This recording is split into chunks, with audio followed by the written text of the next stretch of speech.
Last year, we undertook a really exciting project where for the first time we offered permanent supportive housing. We bought and renovated a historical building in downtown Gardner and converted it to create 12 individual apartments for people to live in indefinitely. But ultimately, we want people leaving permanent supportive housing to stable, individual, independent living. It is basically like having your own apartment, you pay rent, and then you also have case management services attached to it. You work with a case manager, you work on a treatment plan, you work on goals. It's also very unique in that the 12 apartments are in a building owned by Gaamha, but there's also a peer recovery center that's located on the main floor that's open every evening that you're able to go and attend different kinds of recovery support meetings.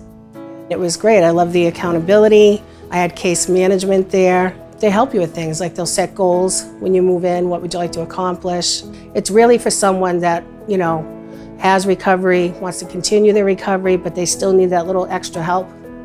Going into the supportive housing, it was always a goal to move out on my own. I still wanted that sober living, that sober environment, to know that I was living in a place where I'm not going to run into certain things, and I still have a case manager, and it really just felt like the best move for me. The biggest requirement of living at this program is that you're substance-free, that you're working on your recovery.